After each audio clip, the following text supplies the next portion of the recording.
Hello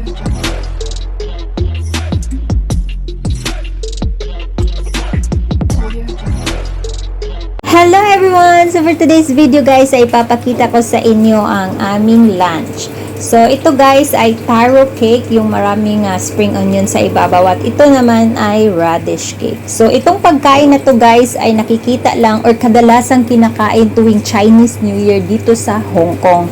Hindi ko lang alam kung lahat ba ng tao dito ay kumakain ito, pero mostly sa mga bahay na napupuntahan ko during Chinese New Year, ito talaga ang hinahanda guys. Nagluluto talaga ako nito kahit saan ako pumuntang bahay dito guys, sa pamilya ng mga amo ko, talagang pinapaluto nila ako nito guys. At alam nyo ba guys, ang sarap ng mga ito, lalo na ang taro cake. Yung taro cake talaga ang gustong gusto ko guys. Ayan, taro cake ang tawag nila dyan, pero ang nilalagay nila na mga ingredients dyan ay yung dry shrimp, at meron ding pork, at saka meron ding yung parang tinatawag nilang dry chorizo dito sa Hong Kong. Hindi ko lang alam talaga kung anong tawag dun. So sa pagluluto naman ito guys ay ipa-fry lang natin siya guys. Ayan, gagamit lang tayo ng konting oil, tapos ipa-fry lang siya hanggang mag-brown lang ang kulay niya guys. Hindi kailangan na sunugin natin siya guys, kasi naluto na to siya guys. Naluto na siya, so ipa-fry lang natin talaga.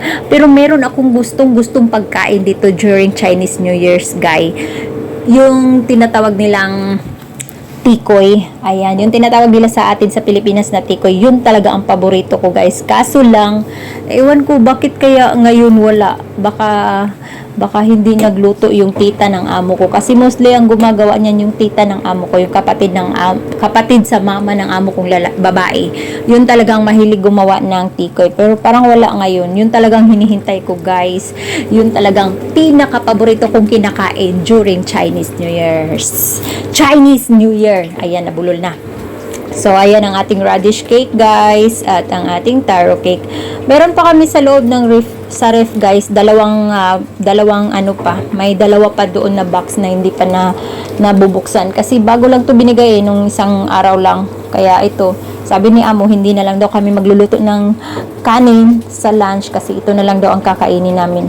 At masaya ako guys, kasi sobrang sarap talaga. Ang sarap-sarap. Kung pwede ko lang dalhin sa Pilipinas ay dadalhin ko talaga. Kaso lang, ginagawa lang kasi to during Chinese New Year's guys. Chinese New Year.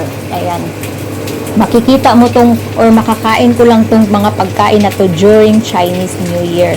Pag walang Chinese New Year guys, walang nagluluto ng ganito.